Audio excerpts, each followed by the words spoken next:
Kama ma'alot tovot lamakom aleinu? Oh, have we got an interesting one for you this week. Welcome to Jewish Music Toronto. I'm Ellie. Remember that all of our lesson and sing-along videos are closed captioned, so if you want to follow along, all you have to do is click the CC button at the bottom of the YouTube player. Okay, before we get into it today, I want to do something special for you.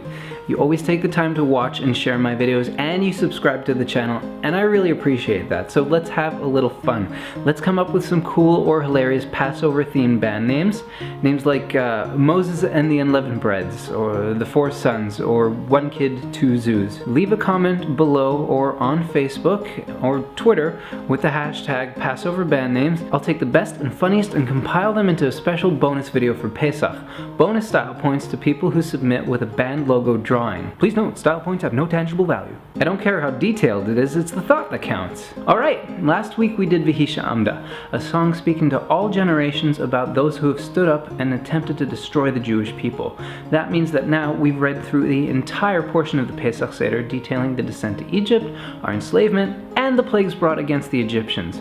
That brings us to a kind of 2-for-1 song deal this week, but I'll get into that later, after the melody. For now, we're going to focus on this week's full song. It's undeniably the most popular Pesach song there is, although Manishtana and Chad-gadya are a close second and third. Just check out this Google Trends chart.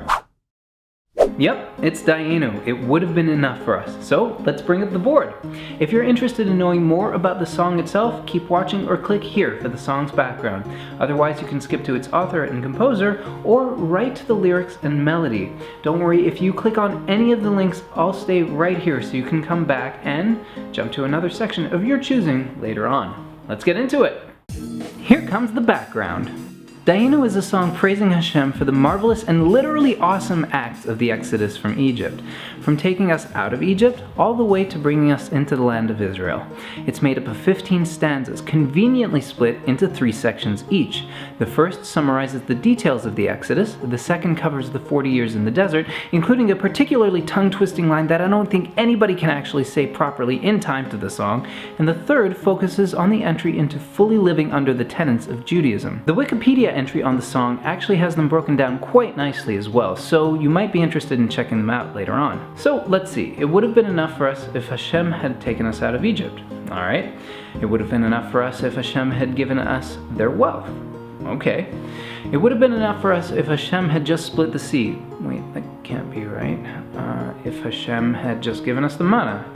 No, there's something definitely up here. If Hashem had just brought us to the land of Israel, well, of course. What's going on? He asked in feigned disbelief. How could any one of those things simply have been enough on their own when without, at the very least, leaving Egypt and everything from the desert onward was necessary to ensuring the continuation of the Jewish people?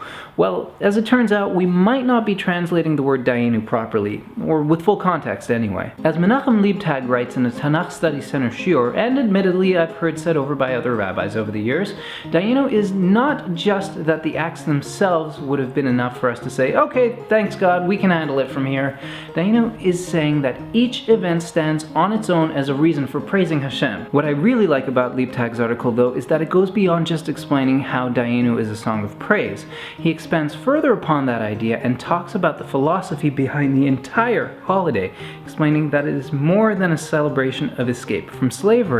It's a celebration of complete physical and spiritual redemption for Jews of any generation. That's a beautiful thought I suggest getting to know a little better by checking it out via the links down in the description. So let's move on to the author. This one's going to be another short one. Dayenu is another piece specifically from the Haggadah, and without a specific contributing rabbi to note on it, we're just going to continue on to the composer. Here we go. As if the background of the song wasn't already interesting enough, we have the makings of a potential rights battle over who actually composed the melody for this song. We haven't had this much excitement since the Great Hava Nagila debate, and frankly I don't think it's going to get anywhere near that heated, but this was well worth a little digging, and here's what I found. Through a couple of my usual sources, I spotted an interesting gap in information on both an original composer and who adapted the composition to the way most people sing it today. That brings us to our first big source, the Milken Archive of Jewish Music, and the album Third Seder of the Arbiter Ring. In its description of the song, the site's album notes first mention that the piyut is more appropriately named Kama Ma'alot, how many acts of kindness, as Dayenu is really a list of those acts.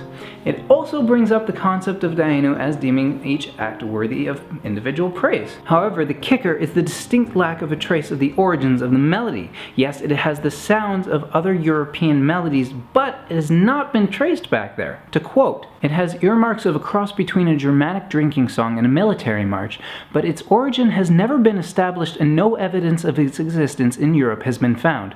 Its association with Dayenu is almost certainly an American phenomenon. It is contained in no extant European musical sources." But that's not all. The paragraph goes on to end, "How and when this tune became attached to Dayenu, however, requiring kitschy repetitions and distortions of syllabic stress, is not known."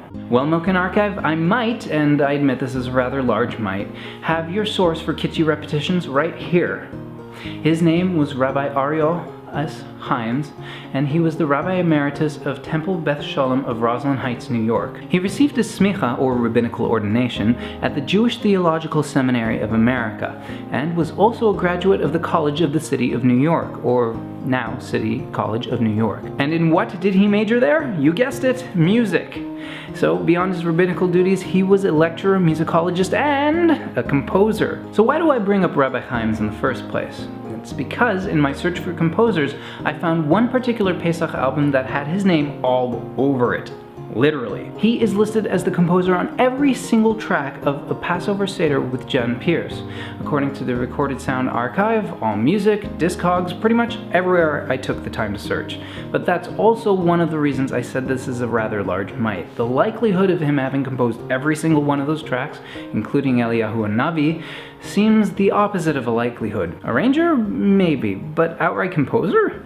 It just doesn't make sense when other albums on the same archive, like Let My People Sing, which I mentioned 2 weeks ago, lists no other composer other than folk song. So where does that leave us? With saying that most likely it wasn't originally composed by Hyams, but the version on that album is his own take on that traditional tune. Let's get into the lyrics. I'm not going to get into the complete lyrics today, though I will have them in the description along with the resource links so you can read through them later. That way you'll be fully prepared for the sing-along. The lyrics for the first few stanzas are Ee-loo Hotz-ee-ah-nu Mee-meetz-rah-yim v'lo Ah-sah behem shvatim Dah-yei-nu. Even if Hashem had brought us out of Egypt and not brought justice upon the Egyptians, it would have been enough for us. Ee-loo Ah-sah behem shvatim v'lo Ah-sah be'elokeihem Dah-yei-nu. Even if Hashem had brought justice upon the Egyptians and not brought justice upon their gods, it would have been enough for us. Ee-loo Ah-sah be'elokeihem v'lo Hah-rag et Beh-chah-rah-vah Dah-yei-nu. Even if Hashem had brought justice upon their gods and not smitten their firstborn, that refers to the 10th and final plague, it would have been enough for us. So where's that catchy, repetitive refrain? When does that come in? Well, different families sing the song quite differently. Some bring it in at the start of the song and after every line, others do it every few lines, and even the lines themselves are sometimes sung differently as well. Regardless, the refrain repeats Dayenu in a nice chorus form. Let's do one more so we've got a nice even set. Ee-loo Hah-rag et Beh-chah-rah-vah v'lo natan lanu et Mah-mo-nam Dah-yei-nu. Even if Hashem had only smitten their firstborn and not given us their wealth, it would have been enough for us. Okay, now we're ready to sing. Finally, it's time for the melody.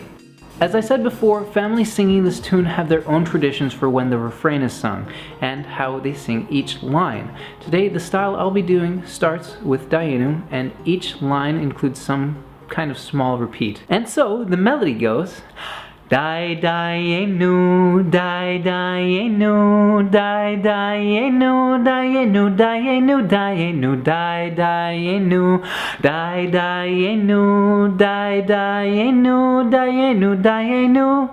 Ee-loo, Ee-loo, Hotz-ee-ah-nu, Hotz-ee-ah-nu, Mee-meetz-rah-yim, v'lo Ah-sah behem shvatim Dah-yei-nu. Ee-loo Ah-sah behem shvatim, v'lo Ah-sah be'elokeihem, v'lo Ah-sah be'elokeihem Dah-yei-nu. Dah-yei-nu, Dah-yei-nu, Dah-yei-nu, Dah-yei-nu, Dah-yei-nu, Dah-yei-nu, Dah-yei-nu, Dah-yei-nu, Dah-yei-nu, Dah-yei-nu, Dah-yei-nu.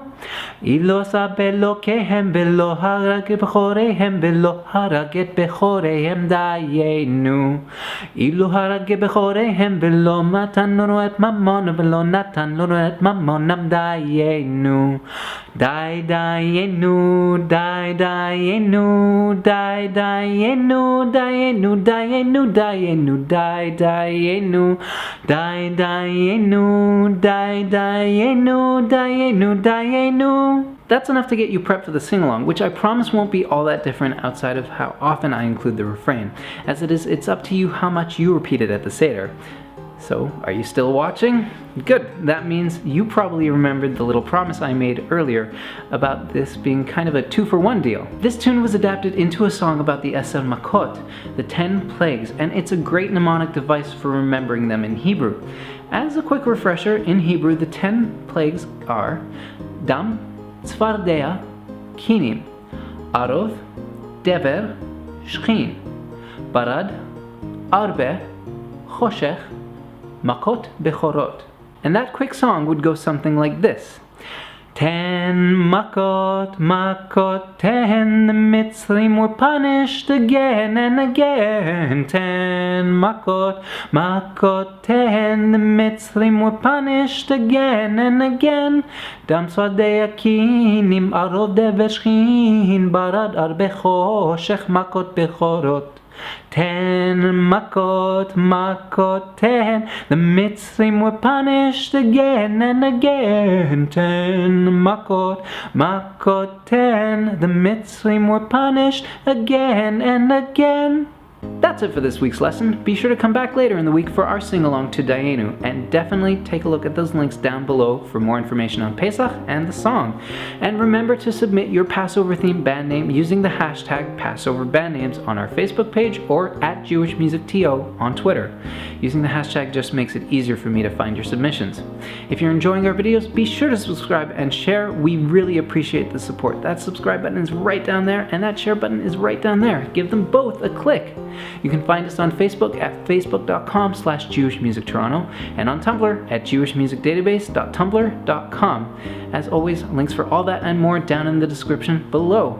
Thanks for watching, and bye for now. Oh hey! Want to see more Pesach-related lessons and sing-alongs? Check out these videos for more Pesach fun.